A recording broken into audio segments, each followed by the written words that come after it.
ليس البر أن تولوا وجوهكم قبل المشرق والمغرب ولكن البر من آمن بالله واليوم الآخر والملائكة والكتاب والنبيين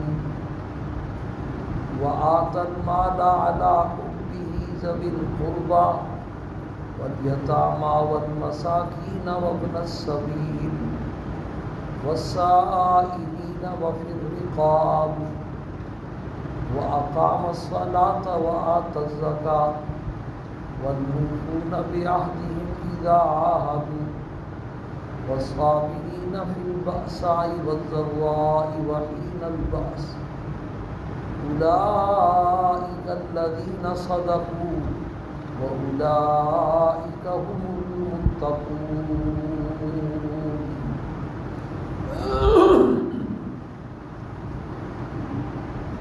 کئی دفعہ یہ بات عرض کی جا چکی ہے کہ ہمارا جو قرآن پاک کے درس کے نام سے ایک تربیتی پروگرام ہے، یہ منتخبات کا درس ہے۔ بالاستیاب شروع سے لے کر کے آخر تک پورے قرآن پاک کا ترجمہ اور تفسیر یہ درس میں بیان کرنا عام آدمیوں کے سامنے ممکن نہیں ہوتا، اس لیے کہ اس کو سمجھنے کے لیے جو مطلوبہ استعداد چاہیے، اس میں دقیق بھی، پیچیدہ بھی، باریک بھی، مشکل مسائل بھی ہوتے ہیں، تو وہ مطلوبہ استعداد کیونکہ عام لوگوں میں نہیں ہوتی، ان کو وہ مسائل سمجھانا بڑا مشکل ہو جاتا ہے۔ اس لیے اللہ والے جو بزرگ ہیں وہ اس سے منع بھی کرتے ہیں۔ مقصود تربیت ہے، عقائد کی، اعمال کی، اخلاق کی اصلاح ہے۔ آپ کو یاد ہوگا جب ہمارا یہ سلسلہ شروع ہوا تھا تو سب سے پہلے دلچسپی کے لیے ہم نے سورہ یوسف شروع کی تھی۔ تو سورہ یوسف جو ہے نا، اس میں جو کہ واقعہ بھی عجیب و غریب ہے اور اس میں کئی حکمت اور نصیحت کی باتیں ہیں، وہ چلتی نہیں۔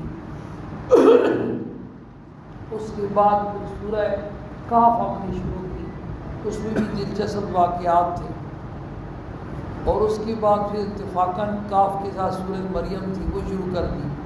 پھر سورہ طٰہٰ بھی ہوئی، سورہ انبیاء تقریباً آدھی ہوئی ہے۔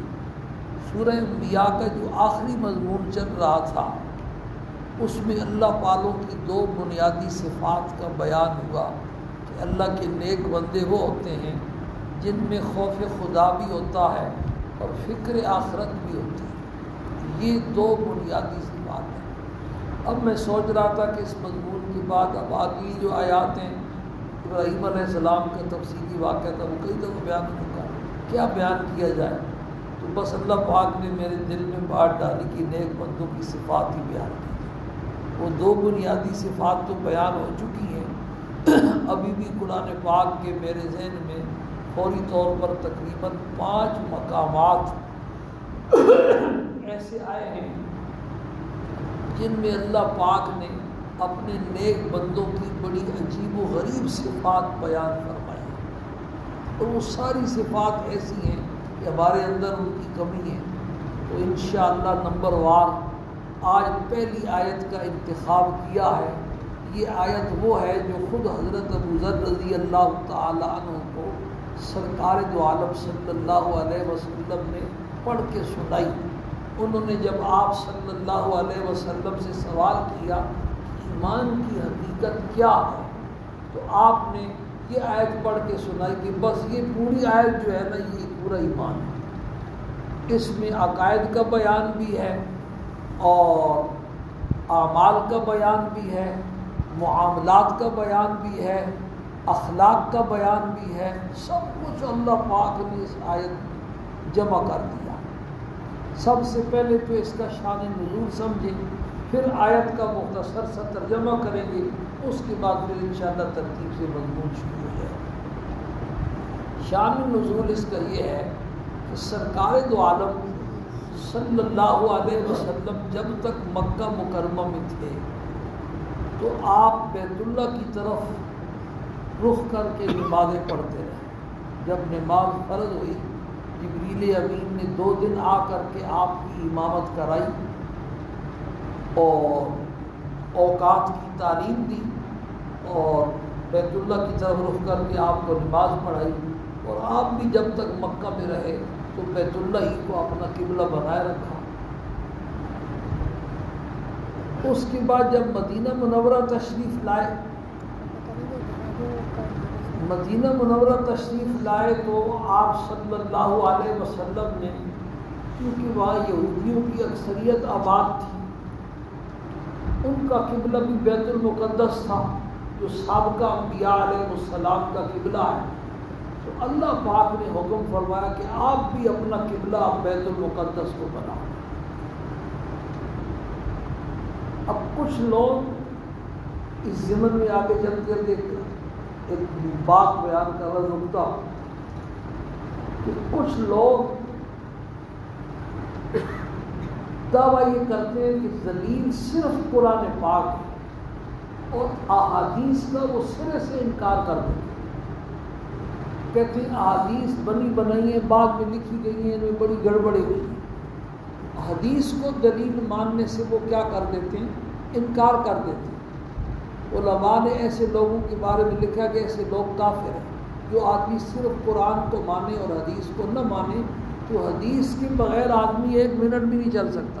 قرآن نے تو کہا اقیم الصلاۃ، نماز پڑھو، اب پڑھنی کیسے وہ حدیث بتائے گی۔ قرآن نے کہا آتوا الزکوٰۃ، زکوٰۃ ادا کرو، دینی کیسے ہے، کتنے مال پر دینی ہے اور کس کو دینی ہے، یہ کون بتائے گا؟ حدیث بتائے گی۔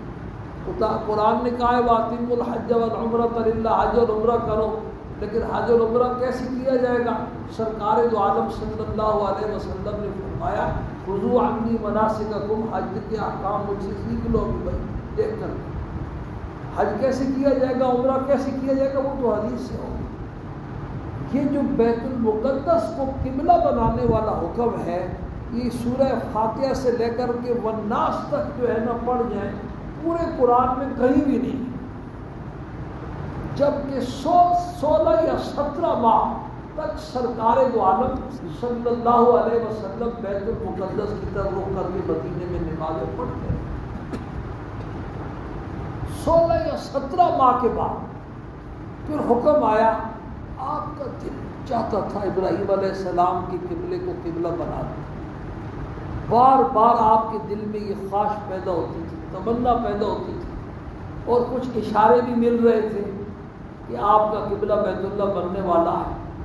تو آتا ہے کہ بار بار آپ جو ہے نا ایسے دیکھتے ہوئے یہ انتظار کرتے ہوئے آسمان کہ ابھی وہی آ رہی ہے۔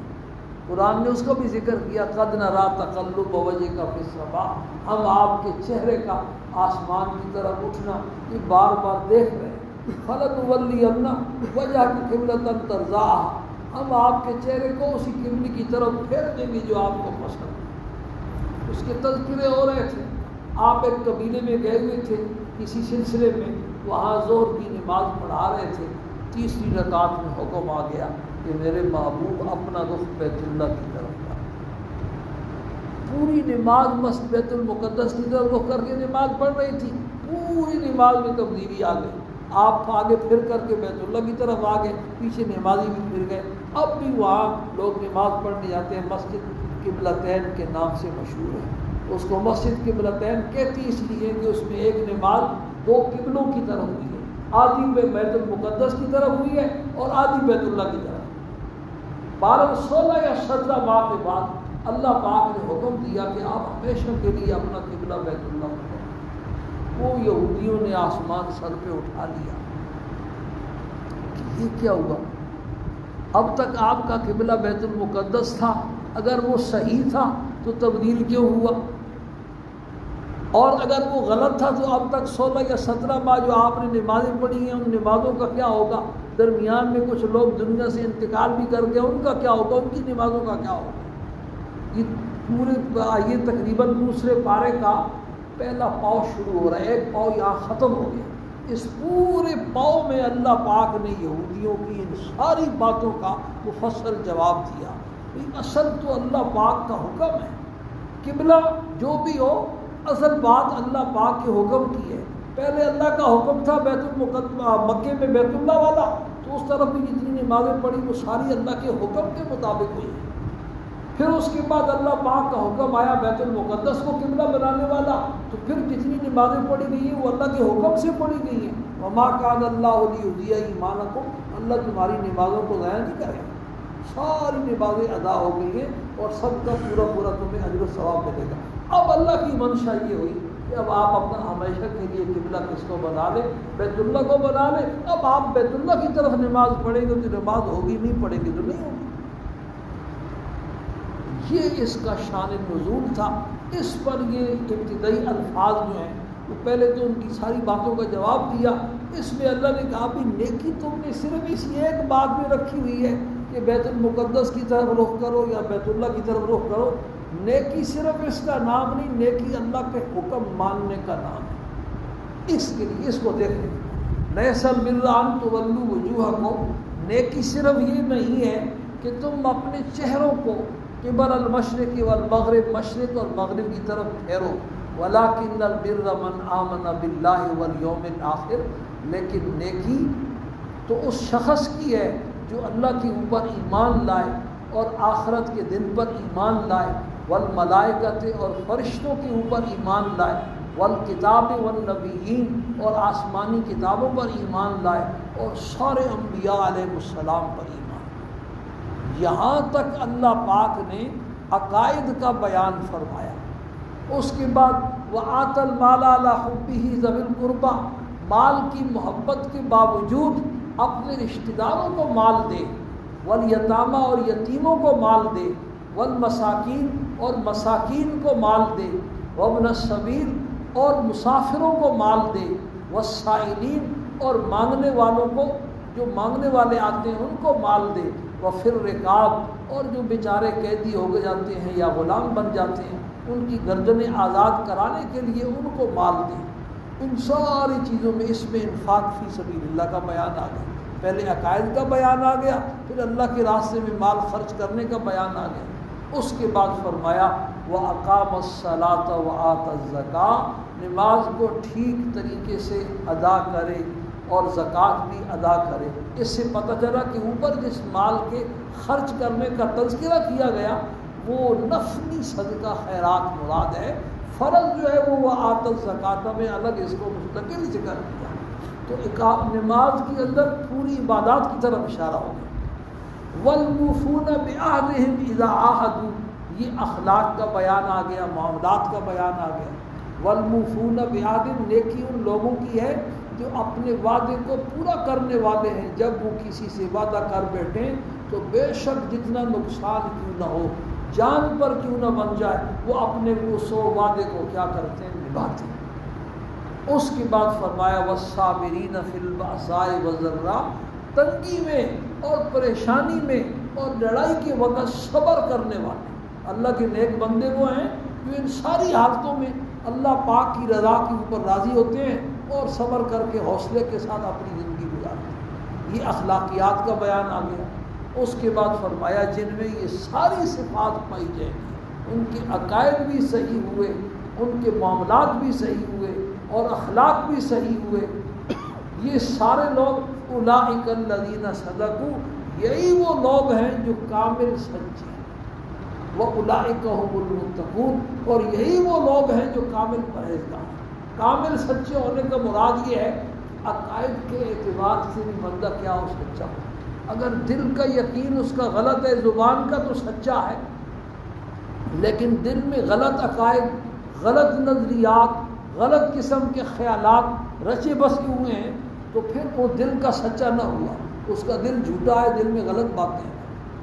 اگر دل میں عقائد تو اس کے صحیح ہیں لیکن جو اعمال اس کے جسم سے صادر ہو رہے ہیں وہ اعمال صحیح نہیں ہیں. نماز نہیں پڑھتا ہے، روزہ نہیں رکھتا، بد اخلاقی، بد زبانی، بد کلامی، بدگوئی اور بے حیائی اور فحاشی پر اترا ہوا ہے، تو پھر یہ اعمال کے اعتبار سے سچا نہیں ہے. اس کے دل میں تو یقین ہے کہ میرا پیدا کرنے والا اللہ پاک مجھے دیکھ رہا ہے اور مجھے ایک ایک بات کا اس کو حساب و کتاب دینا ہے، اور پھر اس دل کے عقیدے کے مطابق اس کے اعمال نہیں ہیں، معاملات نہیں ہیں، تو پھر یہ اعمال کے اعتبار سے جھوٹا ہے، یہ سچا نہیں. اس کے بعد تیسری چیز زبان کی سچائی ہے بالکل آخر میں. تو عقیدہ بھی درست ہو بندے کے اور اعمال بھی اس کے 100% عقائد اور ایمان کے کیا ہو مطابق ہو, اور اس کے بعد زبان کا بھی کیا ہو سچا ہو. ایسا آدمی کیا ہوتا ہے اولئک الذین صدقوا, کامل طریقے سے کیا ہوتا ہے سچا. واولئک هم المتقون, اور یہی لوگ کیا ہیں پرہیزگار ہیں, اللہ کے نیک بندے ہیں جن کے لیے اللہ پاک نے وعدہ کیا ہے مثل الجنۃ التي وعد المتقون, اس جنت کی مثال جس کا وعدہ اللہ پاک کے پرہیزگاروں سے. تو خلاصہ یہ ہے کہ اس میں اللہ پاک نے اپنے نیک بندوں کی صفات بڑے جامع طریقے سے کیا کی بیان کی, اور ایک ایک چیز کی طرف اللہ پاک نے اشارہ کیا. تفصیل تو احادیث میں آئی ہے, لیکن اجمالی طور پر اللہ پاک نے گویا کہ سب کچھ اس کے اندر کیا کر دیا بیان کر دیا. اس لیے جب حضرت رضی اللہ تعالیٰ عنہ نے آپ صلی اللہ علیہ وسلم سے ایمان کی حقیقت پوچھی کہ اللہ کے پیغمبر ایمان کس چیز کا نام ہے, تو آپ صلی اللہ علیہ وسلم نے یہ آیت پڑھ کے سنا دی کہ بس اس آیت میں غور کر لو, پورے ایمان کا خلاصہ اور جامعیت اللہ پاک نے اس آیت میں کیا کر دی ہے بیان کروا دی. کل سے انشاءاللہ اس کو صفات کو شروع کریں گے. اللہ پاک ہم سب